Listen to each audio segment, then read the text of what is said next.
Lumière et anti-lumière en Iran, qui vient de sortir aux éditions du PUF, revient sur l'histoire de l'Iran en partant d'un paradoxe. L'Iran fut, dès 1906, le premier pays du monde musulman à connaître une révolution constitutionnelle inspirée des Lumières et de la Révolution française. Mais l'Iran a aussi été le premier à se transformer en théocratie islamique.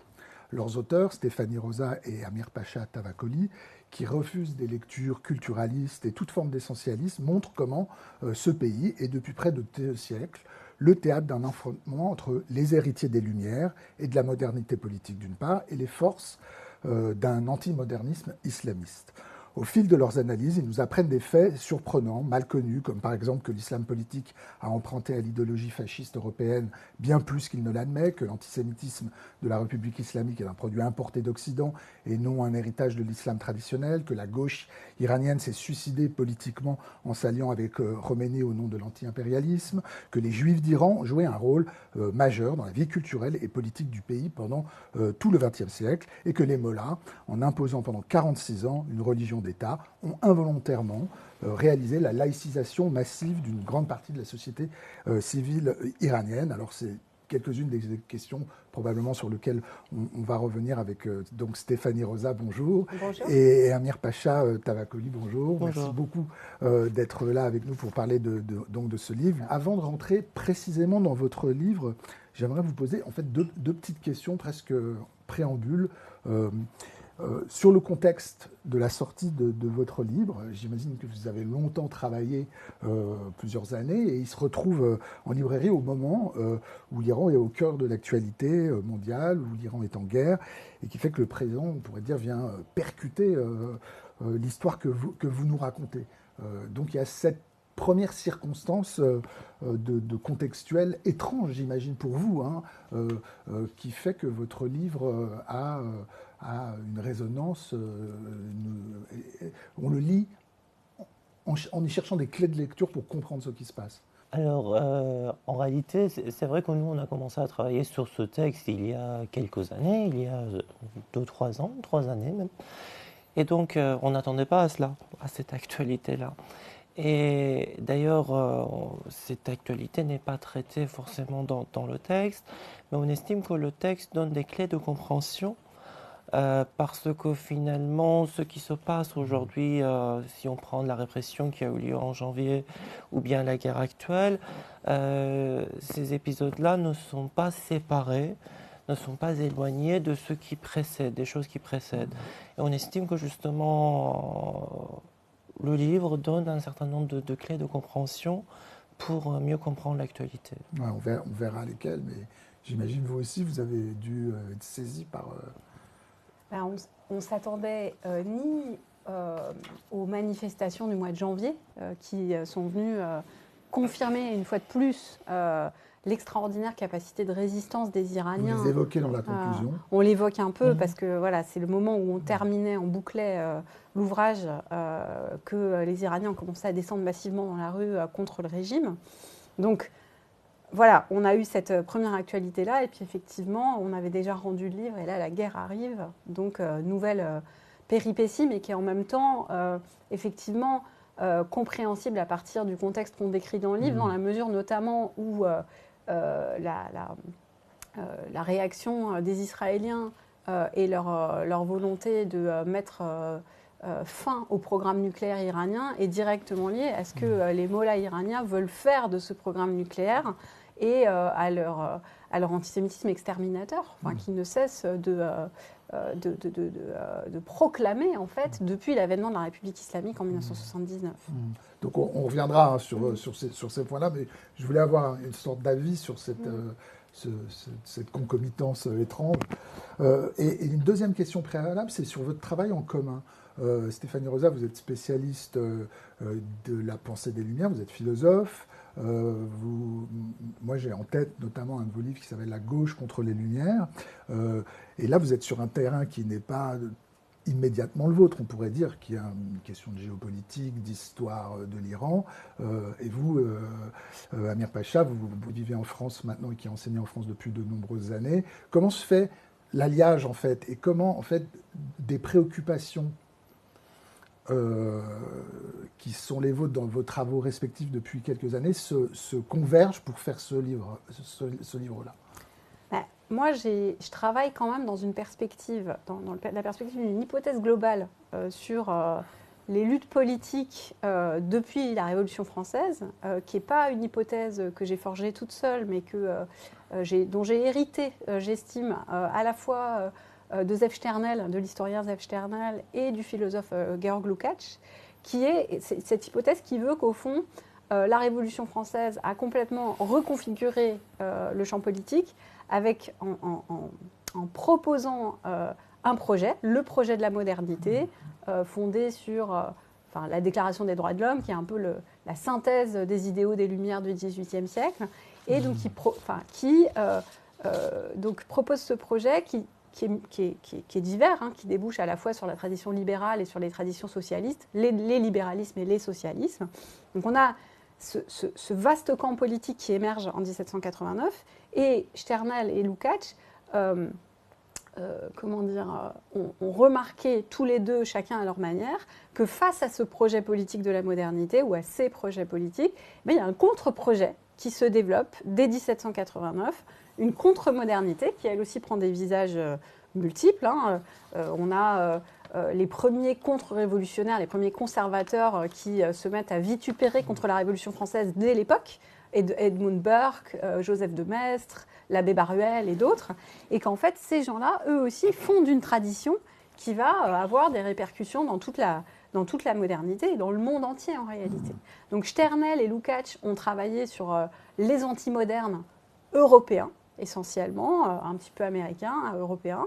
Et moi, en fait, ce que j'ai découvert en m'intéressant à l'Iran avec Amir Pacha, c'est que cette antimodernité, elle avait aussi des cousins ou même des frères en Orient, dans le monde non européen, et que les islamistes incarnaient cette antimodernité à l'oriental, on peut dire, que donc il n'y avait pas d'imperméabilité entre l'Orient et l'Occident de ce point de vue-là, mais que les luttes politiques, évidemment, elles sont différentes, les thématiques sont différentes, les arguments peuvent être différents, mais il y a quand même de profondes communautés de perspectives, et que donc, lumière et anti-lumière, c'est vrai sur le terrain européen, mais c'est vrai aussi sur le terrain non européen.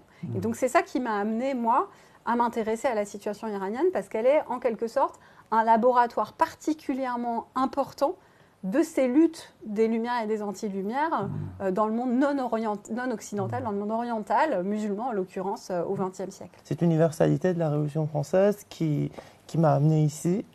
Et puis, vous êtes la preuve d'un dialogue qui a pu avoir, qu'évoquait Stéphanie Rosa, sur le fait que effectivement, ce qui avait pu avoir lieu en Europe avait des échos jusqu'en Iran. Plus que des échos, d'ailleurs, on va rentrer maintenant dans le livre. Votre livre, en fait, il part d'emblée à la fois d'un paradoxe et d'une sorte d'un pari méthodologique, on va dire ça comme ça.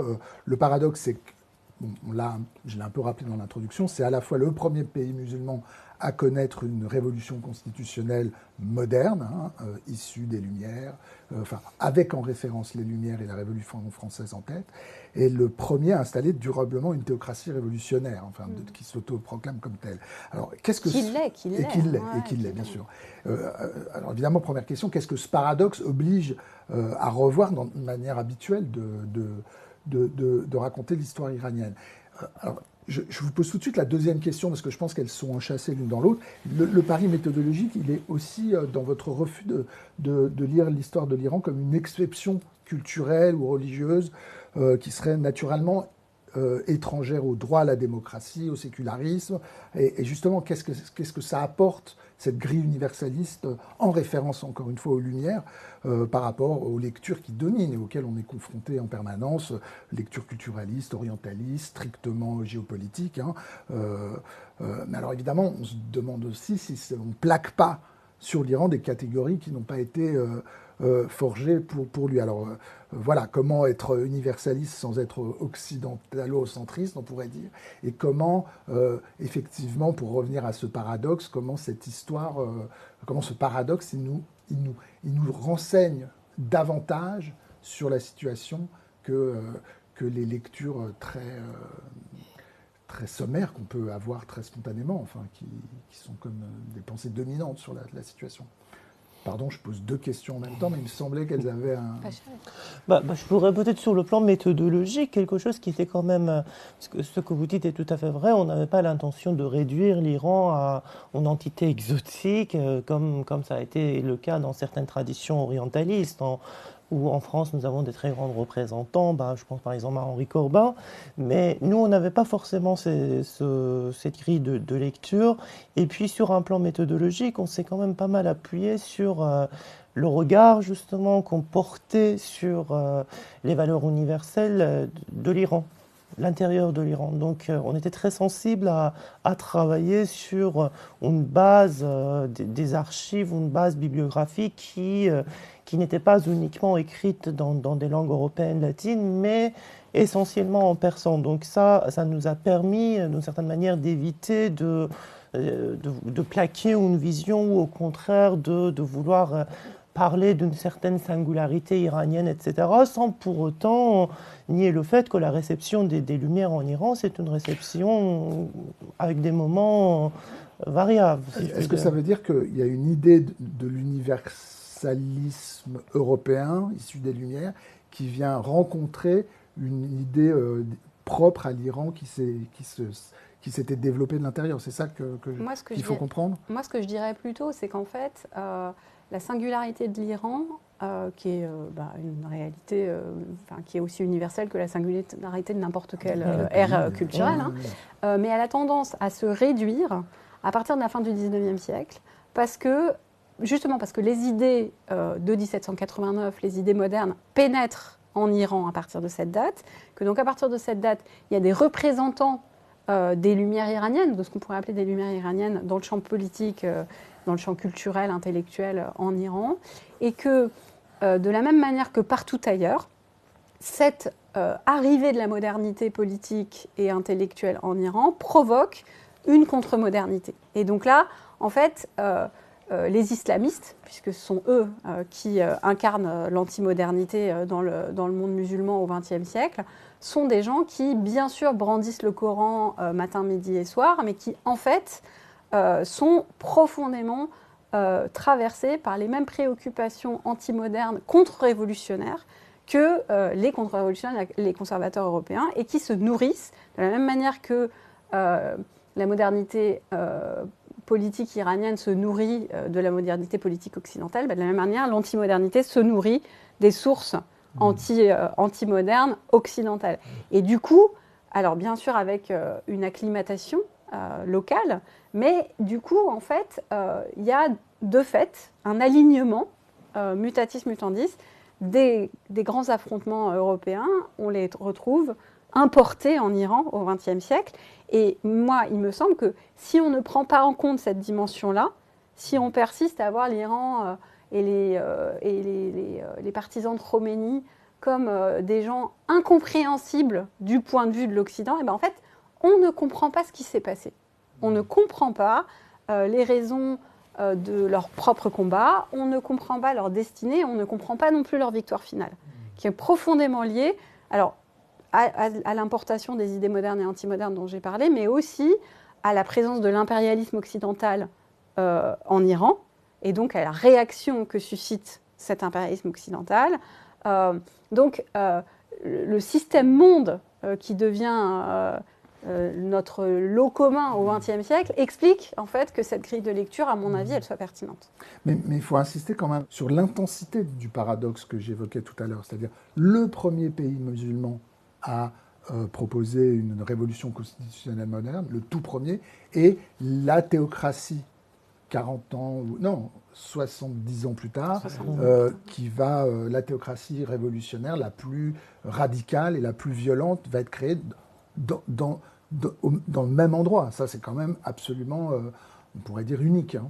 Et ça, c'est lié, en fait, ça s'explique par une conjonction de facteurs qui tiennent en partie au hasard et puis qui s'expliquent, qu'on essaye d'expliquer. Mais il faut tenir compte, à mon avis, d'une part, du fait que il y a une tradition révolutionnaire en Iran qui est inauguré en 1906, mais qui, en fait, les Iraniens ne cessent, la population iranienne ne cesse de se mobiliser, d'intervenir. Il y a plusieurs crises politiques, donc il y a une agitation politique importante et une participation politique importante en Iran tout au long du court XXe siècle, entre 1906 et 1979.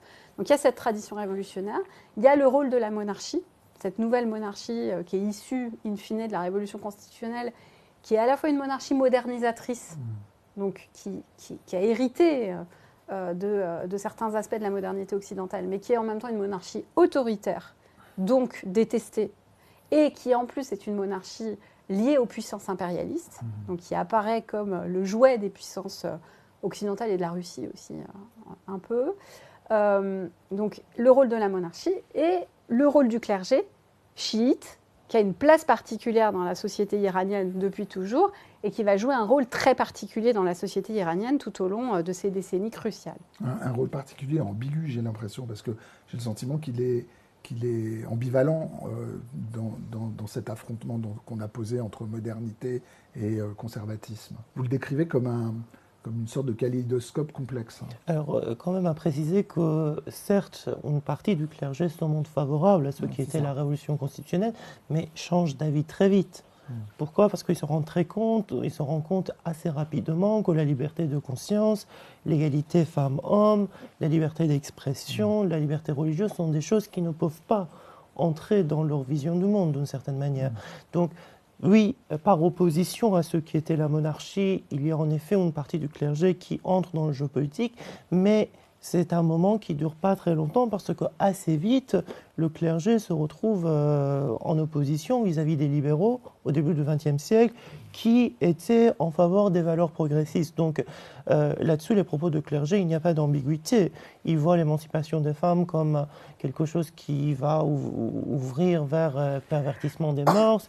Ils voient la liberté de conscience comme quelque chose qui va amener à l'oubli de la religion. Donc assez vite, ils se rendent compte que révolution constitutionnelle, d'accord, mais avec des contraintes, avec des limites qui doivent suivre ce qui est la loi islamique. Donc là-dessus, le jeu politique du clergé, c'est très très net. Et tout de suite, il y a un clivage entre les libéraux, notamment les libéraux laïcs, et le clergé, justement, qui s'oppose de manière très très ferme à ce qui est la liberté de conscience, la liberté de blasphémer. Ça devient très vite un enjeu majeur parce que dès le début du XXe, il y a cette idée d'avoir des journaux dans lesquels on se moque des religions, etc. et blasphémer des petites moqueries. Il ne s'agit pas des choses qu'on peut imaginer aujourd'hui, mais le clergé est très vite crispé par tout cela. Donc, ils veulent éventuellement accompagner une partie de la lutte politique pour séparation des pouvoirs, pour limiter le pouvoir du roi, etc., mais pas pour autant adhérer aux valeurs progressistes sur égalité femmes-hommes, liberté de penser, etc. Donc assez vite, ils s'opposent aux réformateurs libéraux en Iran. Vous avez opposé modernité et anti-modernité.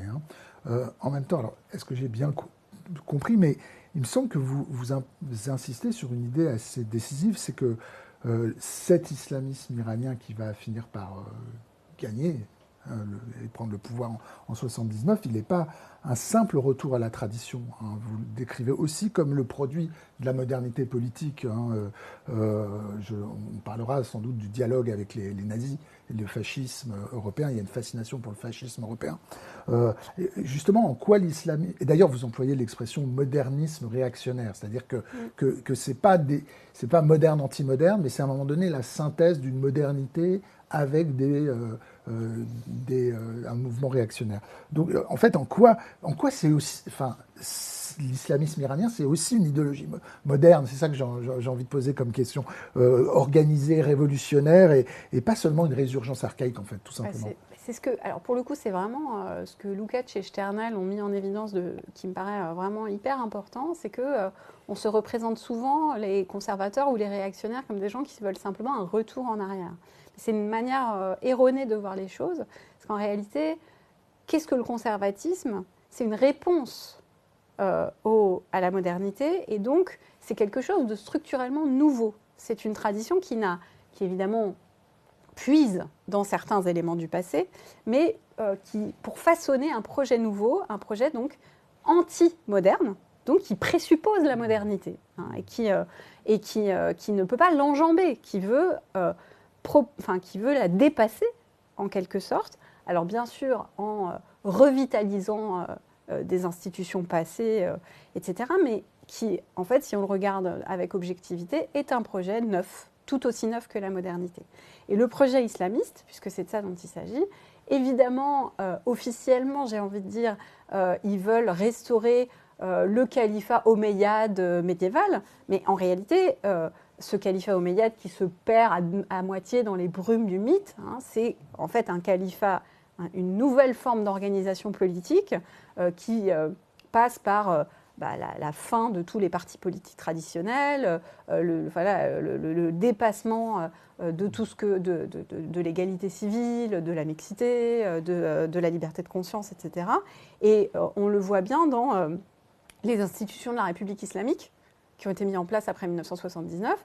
C'est un montage institutionnel qui est radicalement neuf, hein, qui est une théocratie, effectivement, mais pas du tout une théocratie au sens médiéval, qui est une théocratie totalement moderne.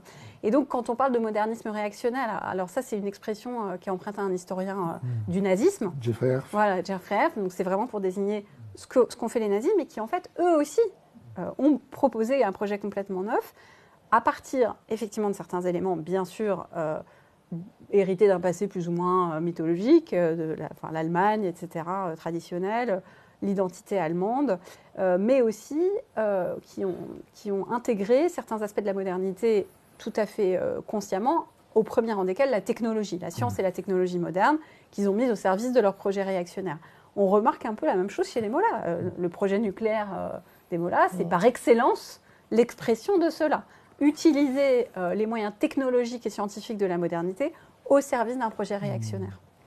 Voilà, c'est peut-être le moment aussi de revenir sur une des thèses, enfin sur un des fils rouges de votre livre, qui est d'expliquer et d'analyser comment l'islam politique, pour vous, appartient à la même famille idéologique que le fascisme européen, avec des liens parfois extrêmement concrets. Il y a un chapitre entier sur la coopération entre les nazis et les Irans dans les années 30. Oui, alors ça, c'est un élément qui est mal connu et c'est étonnant qu'après tant d'années où l'islamisme est devenu une réalité que subissent la plupart des pays du monde, on n'est toujours pas une connaissance précise de ce phénomène, mais l'islamisme tel qu'il est né à la fin des années 20 en Égypte, c'est un mouvement politique qui est en partie inspiré par les mouvements fascistes européens. Tout à fait explicitement. C'est ça. Al-Banna, citer les textes, le fondateur des frères musulmans égyptiens, donc il réagit à l'arrivée de la modernité en Égypte et dans le monde musulman, la fin du califat proclamé par Atatürk, la promulgation de la constitution égyptienne, qui est une constitution qui importe des éléments de modernité en Égypte, et donc il réagit à ça, et notamment dans la structure organisationnelle des frères musulmans, le culte du chef, les formes de militantisme qu'il impose aux frères, c'est-à-dire le fait de ne pas seulement prêcher dans les mosquées, mais d'être présent dans les syndicats, de faire des réunions indépendamment du prêche du vendredi, de s'occuper d'aide sociale, de faire de la propagande par le biais de brochures, de tracts, etc. Donc c'est vraiment des formes modernes de militantisme, inspirées de ce que font les nazis et les fascistes à la même époque en Europe. Et puis toute l'organisation paramilitaire, il y a une dimension paramilitaire dans l'organisation des frères musulmans. Voilà, donc il y a vraiment une admiration et une imitation du fascisme européen. Et puis évidemment, un élément doctrinal central, c'est l'antisémitisme, qui est importé d'Europe. Alors c'est pas seulement... là je vous interromps parce que moi, ce qui m'a absolument saisi dans le chapitre qui est consacré aux années 30 et au dialogue entre entre les nazis et les autorités, la société iranienne, c'est à quel point ils achètent le nazisme, mais sans l'antisémitisme. Ça ne les intéresse pas, l'antisémitisme. Mais non seulement ça ne les intéresse pas, mais ils le contestent. Il y a cette chose absolument stupéfiante, en vérité, quand on voit effectivement la manière avec laquelle l'antisémitisme est devenu une pièce centrale de la doctrine des Mollahs.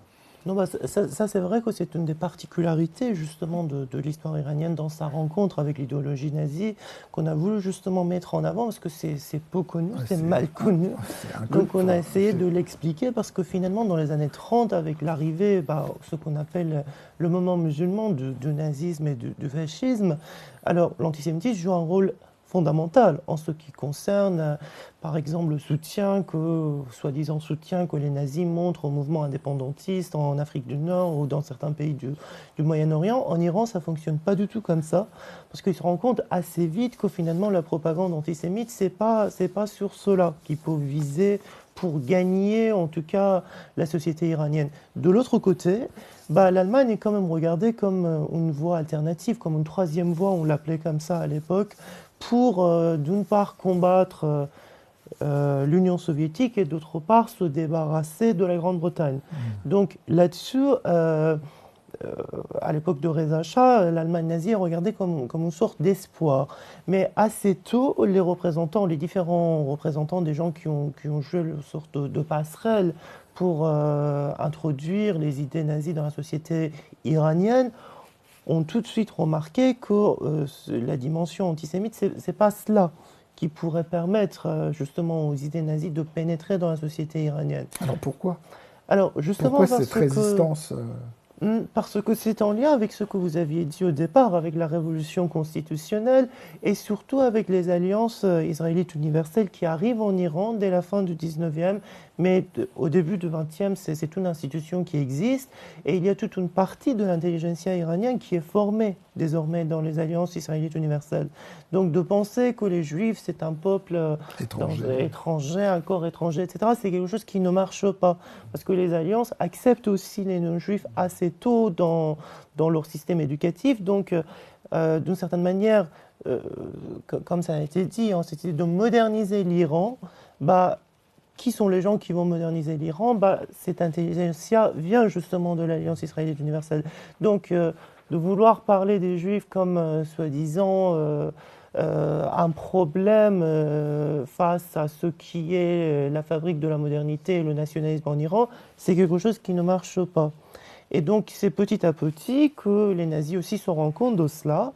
Donc, désormais, les Aryens du Nord, les Aryens du Sud, etc., ils vont plus appuyer sur ce discours-là. Et le discours anti-bolchevique, anti-soviétique et anti-britannique. Oui. Ce qui est quand même assez exceptionnel dans le paysage arabo-musulman comme réception du nazisme. Donc, non, c'est non seulement exceptionnel, et c'est aussi, ça renvoie encore à un autre paradoxe, ou plutôt c'est le même qui se décline sur la figure de la présence juive en Iran, à savoir que vous consacrez vraiment un très long chapitre aux Juifs d'Iran au XXe siècle, c'est vraiment passionnant. Moi, j'ai appris un grand nombre de choses qui m'étaient totalement inconnues. C'est une trajectoire d'émancipation. Enfin, il y a de la persécution, il y a de l'émancipation, il y a un rôle politique actif. Moi, j'aimerais que vous reveniez là-dessus, parce que ça éclaire autrement l'histoire générale de l'Iran moderne. Et le paradoxe, c'est qu'il y a la figure d'un Premier ministre d'origine juive, je ne savais pas, il y a des députés qui ont été fusillés, il y a des... Bon, et on voit bien que c'est comme un épisode du paradoxe dont on a parlé d'emblée. Il y a une société d'abord qui intègre les Juifs dans sa modernité laïque, et puis après qui les exclut dans sa modernité théocratique. C'est incroyable, cette trajectoire de la présence juive en Iran au XXe siècle. Oui, c'est quelque chose d'assez incroyable, dans le sens que finalement, la présence des Juifs en Iran est une présence millénaire. On l'a dans la Bible, on l'a dans la tradition historiographique grecque, donc ça ne date pas du 19e ou du 20e siècle. Mais ce qui est quand même très important dans l'histoire du 20e, c'est leur entrée dans la vie politique et le rôle qu'ils ont joué par rapport à la modernité politique. Des choses qu'on n'a pas forcément évoquées dans le livre, mais par exemple, le rôle qu'ils ont joué dans la promotion de la musique iranienne. Le rôle qu'ils ont joué dans la littérature iranienne. Donc finalement, les Juifs d'Iran sont un pilier de ce qui est la modernité politique, littéraire et culturelle en Iran. Et à partir de la révolution constitutionnelle, ils vont être représentés. Donc il y a un panel large, il y a des libéraux, il y a il y a assez vite des sympathisants des idées socialistes, des idées communistes, etc. Le Parti communiste iranien est quand même grandement... Enfin, c'est un fait un peu discutable, mais on dit qu'à peu près la moitié de ces cadres étaient composés des gens, des Iraniens d'origine juive. Donc le rôle des Juifs dans la modernité iranienne est très très important. Et ça, on le voit tout au long du XXe siècle. Et ce n'est pas par hasard que finalement, lors de la deuxième moitié du XXe siècle, il y a un autre discours anti-moderne qui prend justement le Juif cette fois-ci comme ennemi, et qui demande aussi, vous voyez par exemple si vous prenez l'exemple des Juifs d'Iran, souvent on dit oui, ils sont représentés au Parlement, etc. Mais tout cela, c'est une représentation qui est extrêmement biaisée et elle est fausse d'une certaine manière. On sait que les Juifs ne peuvent pas, par exemple, devenir présidents, ils ne sont pas dans l'enseignement, ils ne peuvent aller que vers des professions libérales. Donc il y a vraiment un bascule après la révolution de 1979, mais c'est un moment temporaire parce que on constate aussi que la société civile iranienne, ça on l'a montré dans le livre, ne montre pas quelconque animosité à l'égard des Juifs d'Iran et des Juifs au sens plus large du terme. Et comment se construit cet antisémitisme de la deuxième moitié du XXe siècle? C'est-à-dire, il y a des sources européennes, vous montrez comme quelque chose qui n'est pas endogène, qui ne vient pas de l'intérieur. Oui et non. Alors, contredisez-moi. Oui et non. En tout cas, il y a une généalogie de la dimension composite d'un discours qui fait du juif et de l'antisémitisme et évidemment de l'antisionisme le point central de la doctrine des mollahs. Oui, tout à Comment fait. ça se crée, quoi? C'est-à-dire, c'est comparable à ce qui se passe en Europe. C'est-à-dire qu'il y a on a un anti-judaïsme traditionnel dans le christianisme, on le sait. Il y en a un aussi dans l'islam. Il y a des pogroms au XIXe siècle en Iran, avant l'arrivée des idées modernes. Mais effectivement, il y a quelque chose de nouveau dans l'antisémitisme. En fait, l'antisémitisme des frères musulmans qui passe en Iran à partir des années 50. Alors, ce qui est certain, c'est que la formation d'un foyer national juif dans les années 20-30 en Palestine, puis la création de l'État d'Israël, c'est, pour le clergé musulman dans son ensemble, c'est une immense provocation, un choc, c'est insupportable. Donc, voilà. Donc, il y a ça et le clergé chiite ne fait pas exception de ce point de vue. Donc, il y a cet aspect-là. Et puis, donc, il y a les frères musulmans qui instrumentalisent ce choc, cette cause palestinienne et cette volonté d'éradiquer le foyer national juif, puis l'État d'Israël, donc dès les années 30-40. Ils organisent des corps expéditionnaires pour aller combattre les Juifs, etc. Et en fait, au début des années 50, donc cet antisémitisme donc se coagule, j'ai envie de dire, à la fois donc, chez les frères musulmans hors d'Iran et chez ceux qui vont devenir les frères musulmans. Et effectivement, la spécificité de cet antisémitisme-là par rapport à l'antisémitisme ou à l'antijudaïsme traditionnel qu'on a en terre d'islam, c'est d'une part ce thème profondément européen, qui est que les Juifs sont responsables de tous les maux de la modernité. C'est-à-dire que derrière l'égalité homme-femme, derrière le sécularisme, derrière le marxisme, derrière la psychanalyse, derrière tous les maux de la modernité, il y a des Juifs. C'est les Juifs qui sont à l'origine de tout cela. Donc ça, c'est vraiment quelque chose qui a été complètement récupéré par les frères musulmans. Ça vient d'Europe, clairement. Le conspirationnisme, l'idée qu'il y a une vaste conspiration juive mondiale pour dominer le monde, donc qui est consignée dans les protocoles des sages de Sion, donc le grand texte de la littérature antisémite européenne, c'est une fabrication russe, qui est traduit et importé dans les pays musulmans à partir de la fin des années 20, début des années 30, que récupèrent les mollahs. Voilà. Et puis évidemment l'antisionisme éradicateur, c'est-à-dire l'idée que c'est un devoir sacré, c'est de faire le djihad, pour tout musulman, de faire le djihad contre Israël, de libérer la Palestine du joug sioniste. Et donc c'est l'antisémitisme que va professer Khomeini et son entourage à partir les premiers discours. Peut-être qu'il y en a avant, mais vraiment les premiers discours obsessionnellement antisémites de Khomeini, c'est au moment de la Révolution blanche, donc une révolution modernisatrice impulsée par le Shah d'Iran en 1963. Khomeini se fait connaître et devient un personnage public à cette occasion-là dans son opposition à la Révolution blanche, qui est donc opposition à la réforme agraire, opposition au droit de vote des femmes, surtout ça, et discours antisémite vraiment radical. Derrière tout ça, il y a les Juifs. Le Shah est l'agent des Juifs, le Shah est l'agent d'Israël, et donc voilà, c'est des malheurs qui nous viennent des Juifs. Et le négationnisme, ça viendra après, ça viendra à la fin des années 90, et ça va être l'ultime ajout de l'antisémitisme iranien, enfin des mollahs en fait, à l'architecture générale, quoi. Ouais. Il y a une question qui me vient. Comment l'Iran est devenu une sorte de cause de gauche? Petit à petit, une certaine alliance se forme entre une partie de la gauche qui s'inspire des luttes politiques tiers-mondistes avec l'opposition religieuse, dans le sens que finalement, les finalités, les objectifs sont les mêmes. Combattre l'impérialisme, combattre les États-Unis, combattre le Shah d'Iran.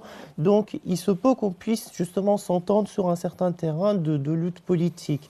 Et puis à cela, rajoute aussi le fait que la crise du Parti communiste qui a joué un rôle très important au début du XXe siècle. Le Parti communiste, c'est aussi le vecteur des idées modernes en Iran dès le début du XXe siècle. Mais les prises d'opposition du Parti communiste sont de plus en plus contestées, notamment du fait que s'il y a des moments critiques, le Parti communiste va prendre la défense de l'Union soviétique. Donc il y a cette dimension nationaliste aussi qui entre en jeu. Et donc ça fait que le Parti communiste, à partir de la deuxième moitié du XXe siècle, est de plus en plus discrédité, et il y a des groupes de gauche qui montent de plus en plus, qui s'inspirent des combats tiers-mondistes et qui se rapprochent de plus en plus de ce qui est l'opposition religieuse. Moi, je dirais aussi qu'il y a quand même une dimension, j'ai envie de dire, philosophique ou culturelle, intellectuelle derrière cette évolution, qui est que les années 50 sont marquées par la crise Mossadegh. Mossadegh, donc Premier ministre d'Iran, qui tente donc c'est à la fois donc, un modernisateur, un laïc, hein, il n'est pas du tout pour appliquer la charia, et il veut que l'Iran reprenne le contrôle de ses ressources naturelles, et donc il nationalise le pétrole, en enlevant aux Anglais et aux Américains voilà, leurs ressources pétrolières locales. Ça se termine très mal puisque les Américains sont partie prenante d'un coup d'État qui va renverser Mossadegh, et donc à la suite de lequel il va y avoir à nouveau des gouvernements favorables, notamment aux Américains. Donc à partir de ce moment-là, pour toute une génération d'intellectuels, c'est la rupture. C'est-à-dire que la voie vers un Iran moderne et indépendant semble une voie sans issue, en tout cas si on suit un chemin laïque et démocratique. Et donc, la seule voie possible pour un Iran indépendant et moderne à sa manière, c'est un retour à soi. Le terme du retour à soi devient omniprésent, un retour à soi religieux, en fait, un retour à soi centré sur l'identité chiite.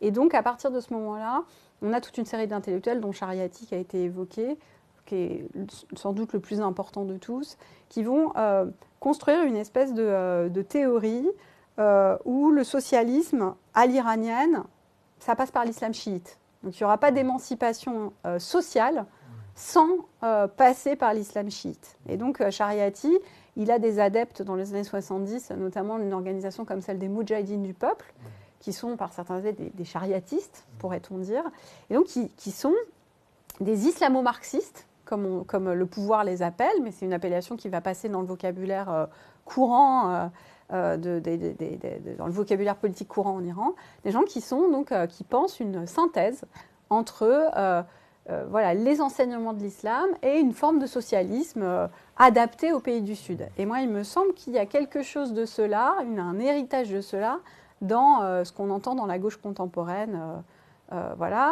où on considère, sans forcément le formuler aussi clairement que cela, mais que l'islam a une dimension socialiste, que l'islam serait le socialisme des pays musulmans, et que donc l'émancipation dans ces pays-là passerait par l'islam.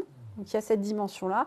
Puis il y a une autre dimension qui peut-être est encore plus importante dans nos sociétés occidentales, qui est la haine de l'impérialisme occidental, comme si c'était le seul impérialisme qui existait.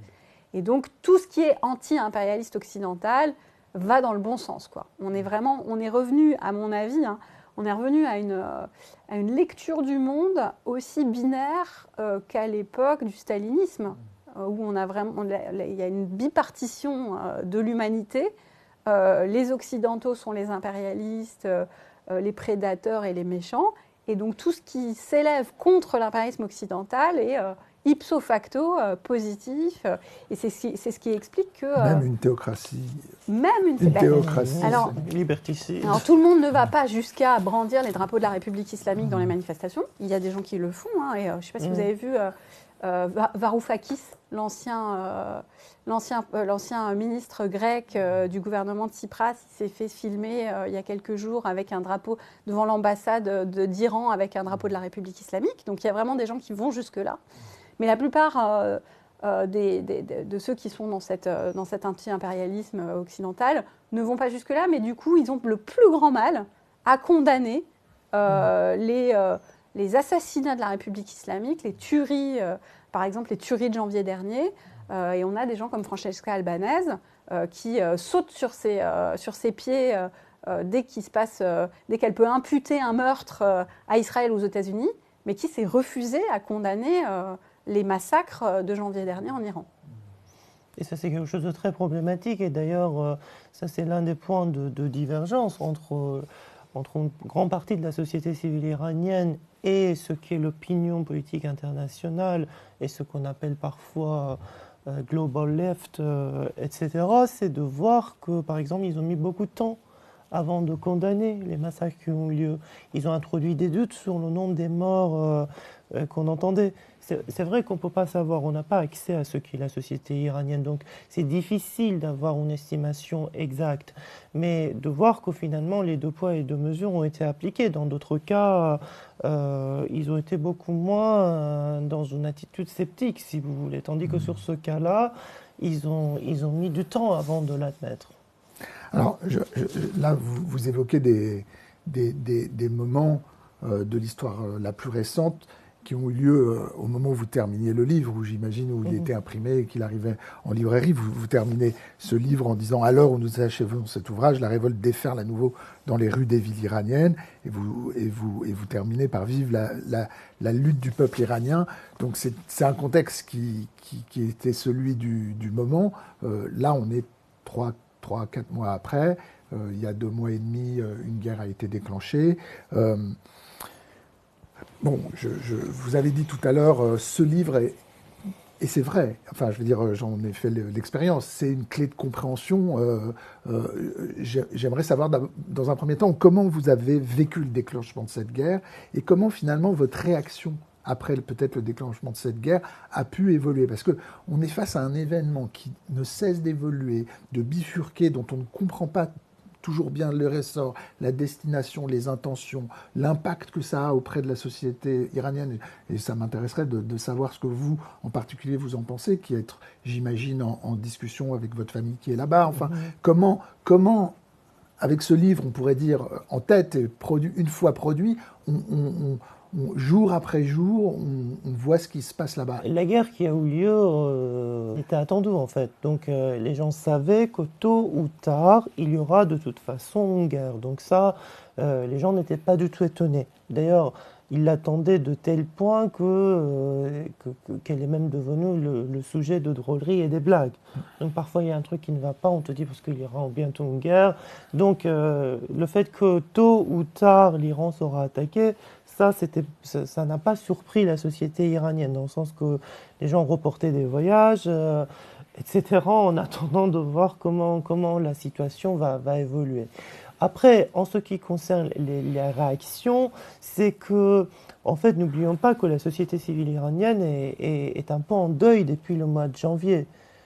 C'est un trauma quand même que nous avons vécu en Iran. C'est-à-dire que dans l'histoire contemporaine iranienne, nous n'avons jamais eu, dans les moments les plus sanglants de l'histoire du 20e ou du 19e iranien, on n'a jamais connu un nombre de morts si important dans l'espace de quelques jours.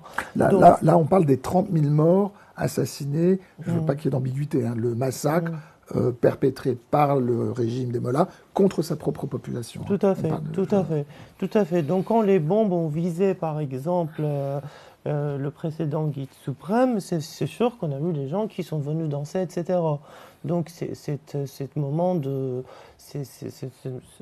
de joie, c'est quelque chose qui est tout à fait compréhensible de la part d'une population qui souffre, qui souffre même aujourd'hui d'un régime si brutal et si liberticide. Après, sur la question de l'intervention étrangère, la société civile iranienne est divisée. C'est vrai qu'on n'a pas accès à ce qu'est la société. On ne peut pas faire des sondages, des enquêtes, etc. Mais il y a des indicateurs, il y a des indications, il y a des personnalités célèbres. On peut suivre justement l'évolution des idées à travers ces représentants-là. Donc, en effet, il y a une partie qui se réjouit de l'intervention étrangère. Même encore maintenant. Encore maintenant, oui, tout à Là-bas. fait. Là-bas, en Iran, moi j'ai eu l'occasion d'en parler avec des amis qui disaient quel dommage qu'ils n'ont pas achevé l'affaire. Donc il y a encore tout un enthousiasme vis-à-vis de cela, mais il y a toute une partie aussi qui rejette l'intervention étrangère. Mais le rejet de l'intervention étrangère va toujours systématiquement de pair avec le fait que si on en est là, c'est à cause de la République islamique. Donc la condamnation de l'intervention étrangère et la condamnation de la République islamique et le fait qu'il va falloir que que les activités nucléaires soient arrêtées sont des choses qui vont ensemble. Ce qu'on n'a pas forcément dans le discours qui condamne l'intervention étrangère en Occident. Ça, on a une condamnation catégorique, d'accord, mais pas forcément une condamnation de la République islamique ou ses activités nucléaires. Tandis que pour le peuple iranien, c'est très clair, c'est très net. Une république islamique nucléaire, c'est une menace mondiale, certes, mais c'est aussi la fin du rêve démocratique en Iran. On ne peut plus du tout parler de quelconque passage, transition démocratique si la république islamique se transforme en puissance nucléaire.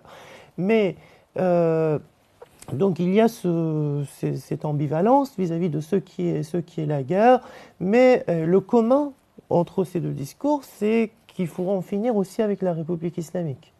Donc ce n'est pas du tout condamnation de la guerre, n'est pas une manière de soutenir la République islamique.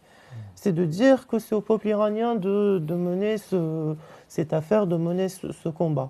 Et ça, c'est quelque chose qu'on n'entend pas assez dans le discours qui condamne la guerre, en tout cas dans certains discours qui condamnent la guerre en Occident. Ouais, un des aspects, qui me vient d'avoir travaillé sur ce sujet dans la compréhension de la guerre, c'est vraiment une forme d'angoisse par rapport à la menace nucléaire représentée par la République islamique. Parce que pour avoir étudié de près leur mentalité, leur état d'esprit et leurs objectifs, je sais, contrairement à la plupart de mes interlocuteurs, que quand la République islamique dit qu'elle veut détruire Israël, c'est une réalité. C'est pas des propos en l'air. Moi, j'entends beaucoup ici des gens qui minimisent complètement cette dimension, qui disent mais non, mais ils disent ça, mais ils vont pas le faire. Moi, je trouve que quand on travaille en profondeur sur qui sont les Mollahs, quelle est leur idéologie et jusqu'où ils sont prêts à aller, c'est pas le cas de tous. Dans l'appareil de la République islamique, on a aussi des pragmatiques et même des cyniques, des gens qui ne sont pas des idéologues, qui veulent se maintenir au pouvoir, qui veulent garder leur prébande économique, etc. Mais on a aussi des vrais fanatiques, des gens qui sont comparables aux nazis sur le plan du fanatisme et qui donc sont prêts à aller jusqu'au bout. Et donc, la menace nucléaire iranienne, Amir Pacha a dit, c'est une menace pour les Iraniens, et c'est tout à fait exact, c'est vraiment... ça verrouillerait complètement le système. C'est une vraie menace pour l'État d'Israël. C'est pas une menace fictive. Et c'est une menace pour le monde d'une manière plus générale. Donc, on a cette idée-là en tête quand on regarde cette guerre. Je ne sais pas où en est le programme nucléaire iranien aujourd'hui. Je ne sais pas ce que les frappes ont produit comme résultat. Ce qu'on sait en revanche aussi, Amir Pacha l'a dit, mais c'est que contrairement à ce qu'on entend ici aussi parfois, il n'y a pas eu d'effet drapeau. Hein, il y a plein de gens qui ont dit mais la République islamique, elle est plus forte qu'avant. Eh ben oui, elle en sort renforcée. Elle en sort renforcée parce que Du coup, les Iraniens se sont rassemblés autour de leur leader. C'est pas vrai. Ça, vous le confirmez? Non. Ah oui, tout C'est à pas fait. vrai. Ils ont même fait appel à leurs milices C'est pas venant vrai. des 4 coins du monde pour les soutenir. C'est hein. pas vrai, notamment parce que, et ça c'est quelque chose qu'on a constaté grâce aux sources, notamment par Amir Pacha, c'est que, mais par d'autres Iraniens qui le disent aussi, le mois de janvier 2026 est une rupture dans l'histoire de l'Iran, c'est un trauma collectif et c'est vraiment... il y a un point de non-retour qui a été franchi entre les Iraniens et la République islamique. Il y avait déjà, de toute façon, une contestation qui était massive, qui était ultra majoritaire dans le pays, mais là, avec les massacres atroces qui ont eu lieu, des blessés achevés dans les hôpitaux, des infirmières, des médecins arrêtés, emprisonnés parce qu'ils soignaient les blessés, des gens poignardés dans les rues après qu'on leur ait tiré dessus. Ça a été une telle boucherie, en fait, que c'est impardonnable. Et les bombes américaines et israéliennes n'ont rien changé à ce caractère impardonnable. Donc ça, on le sait. Et en fait, le problème des Iraniens, c'est pas de se ranger derrière leur gouvernement ou pas, c'est comment faire quand on est à main nue face à ce régime. Et moi, je suis étonnée que la question de l'armement de la population iranienne ne soit pas posée plus souvent, parce qu'au fond, c'est ça l'enjeu. Mais comment faire? Comment une situation dont on a pu croire il y a 3 mois qu'elle pouvait vite se terminer, avec la chute d'un régime, pendant 2-3 jours, on s'est dit ça va tomber, ça va être terminé. Et en fait, ça dure, et on ne voit pas comment on va sortir de cette durée-là. Donc il y a ce paramètre du temps et de la durée. Comment on peut la penser aujourd'hui, hein? Moi, je dirais que si on a pensé qu'un régime comme celui des Mollahs pouvait tomber en 3 jours, c'est qu'on ne connaît pas bien le régime des Mollahs. Un régime comme ça... C'est ce que disaient à la fois Trump et Netanyahou. Oui, mais un régime comme ça ne tombe pas en 3 jours. Ils ont sous-estimé, bien sûr. Ils ont sous-estimé. Parce qu'encore une fois, la comparaison avec l'Allemagne nazie, évidemment, il faut prendre avec des pincettes. Mais c'est quand même en partie le même genre de fanatique. Donc, on ne vient pas à un bout de ce régime-là en bombardant pendant 3 jours. Parce que là, on dit que ça dure depuis des semaines. Oui, enfin, ça dure depuis 2-3 mois, en fait. À l'échelle historique, c'est très, très court. Donc, moi, je le vois plutôt, je ne sais pas ce qu'en pense Amir Pacha, moi, je vois plutôt comme ça. En Iran, de toute façon, on le disait assez tôt que ce n'est pas comme ça. Je pense que ça faisait déjà 5-6 jours que la dernière guerre avait été déclenchée. On nous disait que ce n'est pas comme ça que la République... Et même après la mort du précédent guide suprême, les gens ont dit que oui, certes, tout le monde est venu danser, klaxonner, etc.